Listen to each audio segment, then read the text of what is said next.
Vamos lá.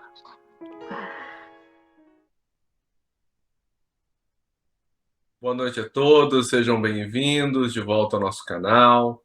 Agradecemos a presença. Avisamos que a nossa sessão está sendo gravada para posterior postagem no nosso canal do YouTube. E antes da prece inicial, convido a todos a acompanhar a leitura do livro Calma.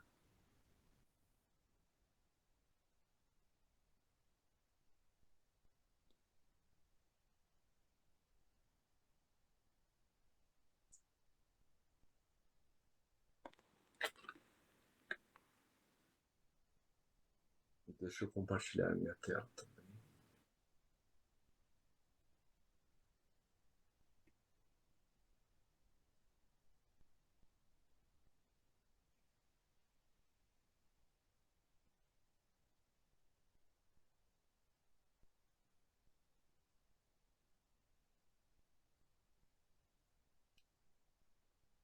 Rusgas domésticas. Da pequena rusga doméstica briga pode nascer extensa caudal de rixas e aversões. Aprender a ouvir sem contradizer, para aclarar qualquer ponto obscuro em momento adequado, é sinal evidente de compreensão e sabedoria. Auxilia a criança não apenas a sorrir, mas também a se educar. Respeitar os parentes do coração, que se nos ligam nas experiências terrestres, é valioso preservativo contra desajustes positivamente desnecessários. Evita criticar essa ou aquela minudência menos agradável no ambiente caseiro, cooperando em silêncio para que os senões desapareçam. Nada censures, colaborando para que os problemas sejam resolvidos sem alterações e reproches. Silenciar sobre questões nevrálgicas em família impede a explosão de conversas ofensivas ou inúteis. Não revivas os maus entendidos de ontem de qualquer fase do passado, para que faltas e erros no lar sejam realmente esquecidos. Aprendamos a não gritar e sim conversemos. Não te esqueças, a união começa de casa, mas a calma geral começa em ti mesmo. Prece inicial, por favor, Rubem. Nosso Pai, na terra e no céu, sagrado é teu nome. Seja feita a tua vontade conosco como no espaço. Dai-nos do teu pão o suficiente para o dia. Em tua compaixão, perdoai-nos e alargai-nos nossos corações, para que perdoemos uns aos outros. Guia-nos para ti, Senhor, e dá-nos tuas mãos em nossas trevas, pois teu é o reino e em si estão nosso poder e realização. Amém. Rogamos ao Senhor Deus Todo-Poderoso enviar-nos bons espíritos para nos assistirem, afastar aqueles que possam induzir-nos ao erro e dar-nos a luz necessária para distinguirmos a verdade da impostura. Afastai também os espíritos malfazejos, encarnados ou desencarnados, que poderiam tentar lançar a desunião entre nós e com isso desviar-nos da caridade e do amor ao próximo. Se alguns procurarem penetrar nesse recinto, fazei que não encontrem acesso em nossos corações. Bons espíritos, que vos dignais de instruir-nos, tornai-nos dóceis aos vossos conselhos, afastai-nos de todo pensamento egoísta, de orgulho, de inveja e de ciúmes, inspira-nos a indulgência e a benevolência para com os nossos semelhantes presentes ou ausentes, amigos ou inimigos.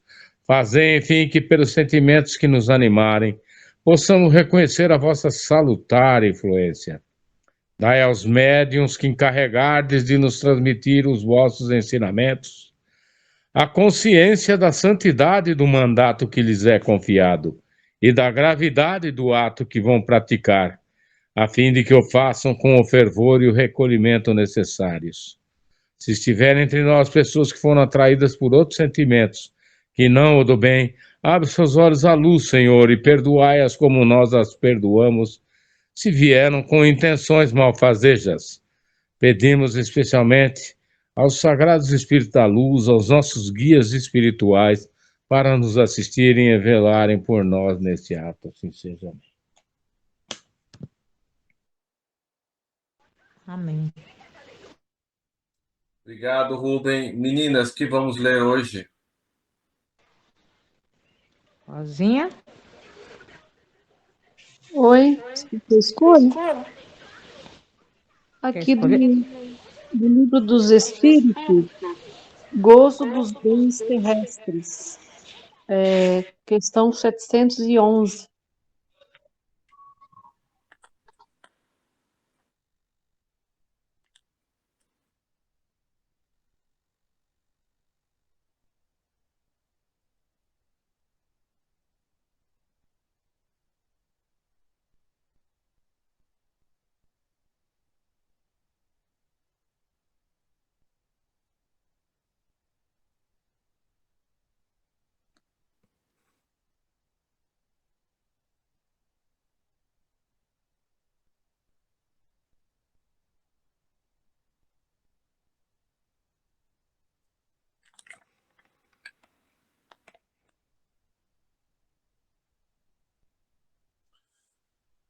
Livro dos Espíritos, questão 711. Gozo dos bens terrenos. O uso dos bens da terra é um direito de todos os homens? Esse direito é consequente da necessidade de viver. Deus não imporia um dever sem dar ao homem o meio de cumpri-lo. 712. Com que fim pôs Deus atrativos no gozo dos bens materiais? Para instigar o homem ao cumprimento de sua missão e para experimentá-lo por meio da tentação. Letra A. Qual o objetivo dessa tentação? Desenvolver-lhe a razão que deve preservá-lo dos excessos. Nota de Kardec. Se o homem só fosse instigado a usar dos bens terrenos pela utilidade que tem, sua indiferença houvera talvez comprometido a harmonia do universo. Deus imprimiu a esse uso o atrativo do prazer, porque assim é o homem impelido ao cumprimento dos desígnios providenciais. Além disso, porém, dando àquele uso esse atrativo, quis Deus também experimentar o homem por meio da tentação, que o arrasta para o abuso de que deve a razão defendê-lo. 713. Traçou a natureza limites aos gozos? Traçou, para vos indicar o limite do necessário, mas, pelos vossos excessos, chegais à saciedade e vos punis a vós mesmos. 714. Que se deve pensar do homem que procura nos excessos de todo gênero o requinte dos gozos? Pobre criatura, mais digna é de lástima que de inveja, pois bem perto está da morte. Aí Kardec insiste, perto da morte física ou da morte moral? De ambas. Nota de Kardec. O homem que procura nos excessos de todo gênero o requinte do gozo coloca-se abaixo do bruto, pois que este sabe deter-se quando satisfeita a sua necessidade. Abdica da razão que Deus lhe deu por guia, e quanto maiores forem seus excessos, tanto maior preponderância confere ele à sua natureza animal sobre a sua natureza espiritual. As doenças, as enfermidades e ainda a morte que resultam do abuso são, ao mesmo tempo, o castigo à transgressão da lei de Deus. Comentários?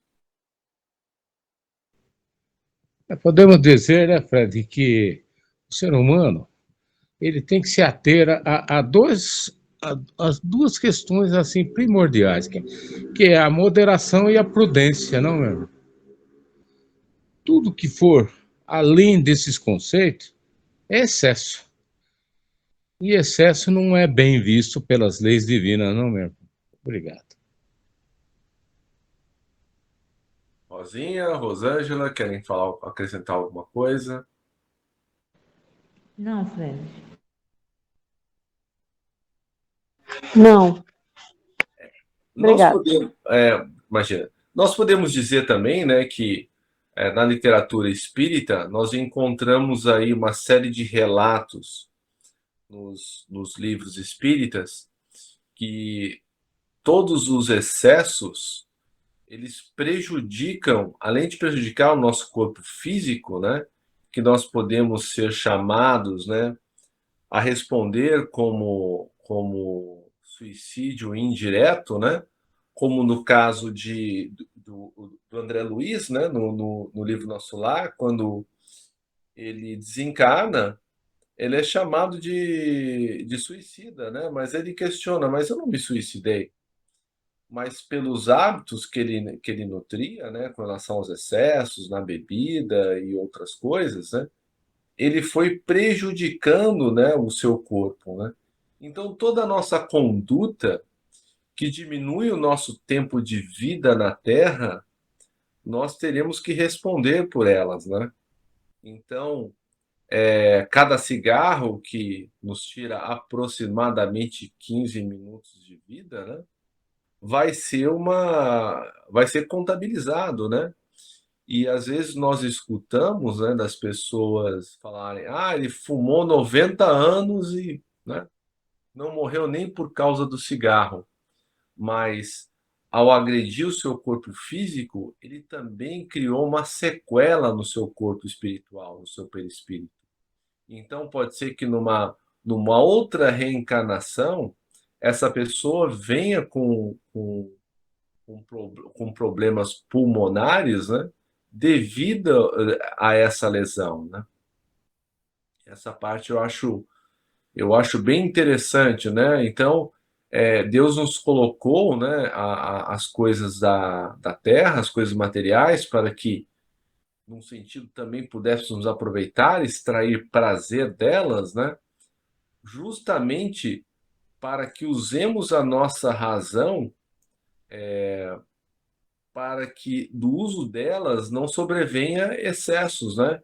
Então, por exemplo, né, o descanso e o lazer para todos nós é merecido, mas para de trabalhar, fica sem nenhuma ocupação útil, né?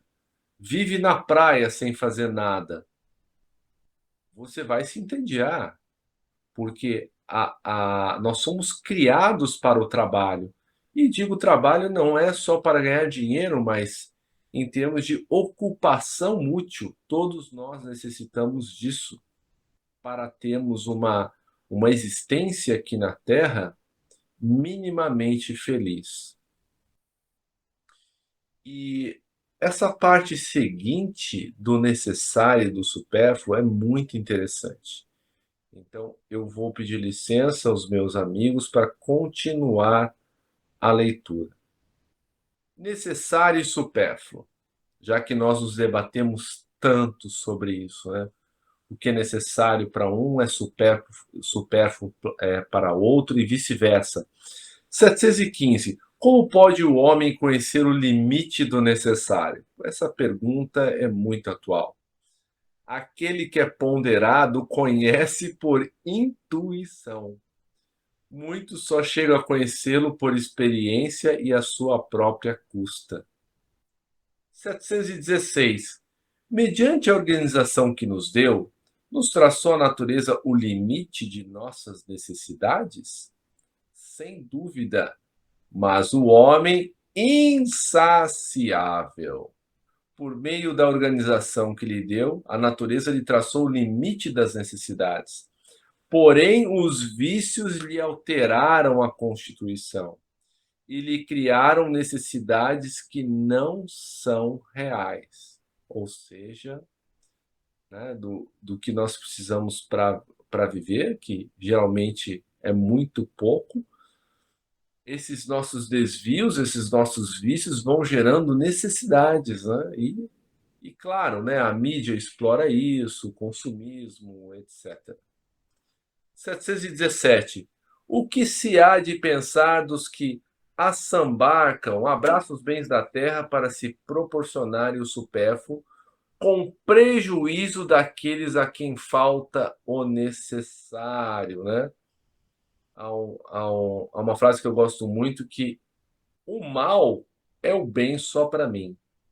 Ouvidam, esquecem a lei de Deus e terão que responder pelas privações que houverem causado aos outros. Certa vez recebi uma mensagem de um político desencarnado, né? E, salvo falha da memória, ele havia desviado dinheiro de uma estrada, algo assim. E aquela estrada era crítica, morreram muitas pessoas em acidente. Então, ele passava a ouvir as vozes daquelas pessoas que foram vitimadas pela falta de dinheiro, né, que a conduta dele proporcionou. Então, veja, né, por alguns anos de prazer, né, de excesso de prazeres, né, nós prejudicamos o próximo e vamos responder de maneiras que inimagináveis. Então, ao invés de julgar aqueles que estão investidos no poder, nós temos que orar por eles, para que eles façam boas escolhas. Nota de Kardec. Nada tem de absoluto limite entre o necessário e o supérfluo, né? Aristóteles já dizia, né? A virtude está no meio, né? Mas é a questão da média justa. A média justa, em um determinado momento, pode ser um pouco mais para cima, um pouco mais para um pouco mais para baixo, né?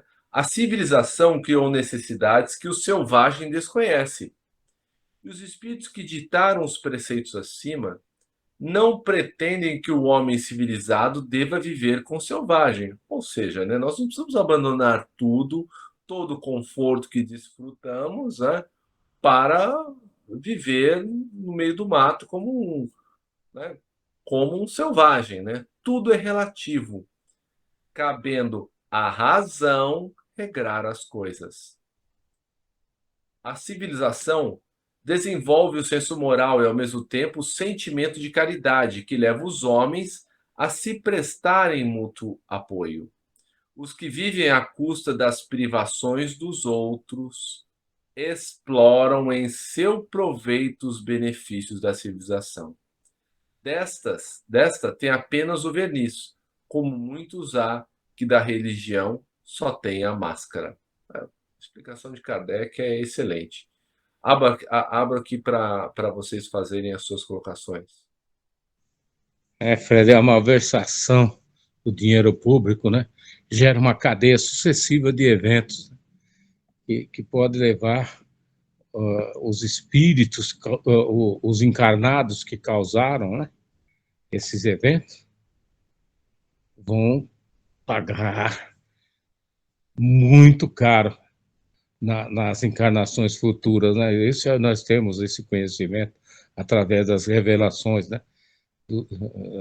Constante nos livros aí da psicografia.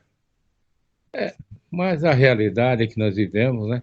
Especialmente neste país aqui, é algo que parece que nós não vamos nos livrar tão já, não, meu irmão? Ainda mais com esses tipos que aí estão, né, de volta no poder, né? Vai fazer o quê? Mas existe, e quando você estava falando, né, a questão de... o ser humano é muito virtuoso, né? Por isso que nós, apesar de todos os percalços, né, atinentes à nossa evolução, né, é impressionante, né, as obras que a gente vê que os humanos estão fazendo, ou que fizeram no passado, né? Eu estava assistindo antes logo que a Rosângela me ligou, né? Dizendo que ia ter a reunião, eu estava assistindo o Alienígenas do passado, as grandes obras, né? Que aqueles povos da antiguidade fizeram, e que os atuais estão fazendo, né? E me veio uma frase de Júlio Verne, talvez seja condizente com isso, né? Ele fala que tudo que um homem pode imaginar, outros homens poderão realizar. Tá? Isso, isso decorre do quê? Da, dos objetivos, né? Que a espiritualidade tem com a evolução material também do planeta, né? Que é um caminho irreversível para nós, né?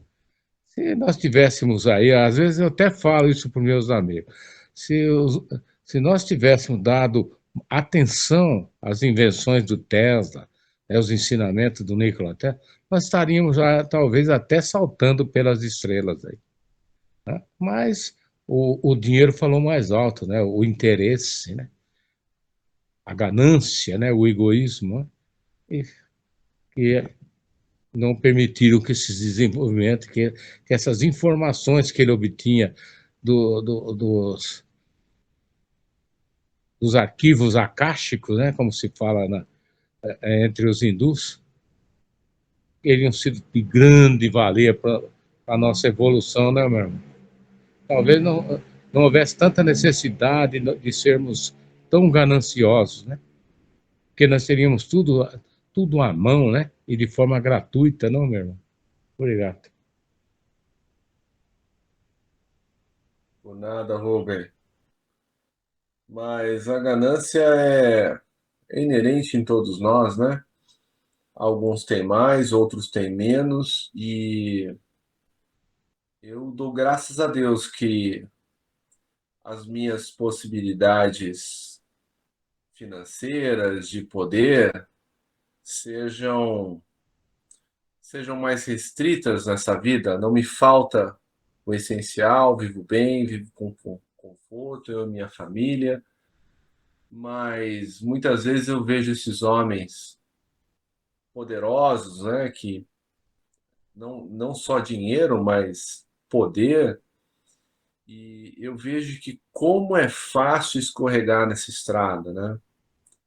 Que quem tem dinheiro, tem poder, quer mais, né? Aí tem aquele executivo da Nissan Renault, o Carlos Ghosn, eu estava assistindo um documentário sobre ele, né? Pessoa extremamente capaz, mas aquela sucumbiu, né, diante do canto das sereias, né, da ganância desmedida, né? Porque aquele que tem muito quer mais, ainda mais se não há um espírito de auxílio ao próximo, né? Se não há uma missão maior do que só dar prazer a si mesmo, né? E também tem aquele outro de Wall Street,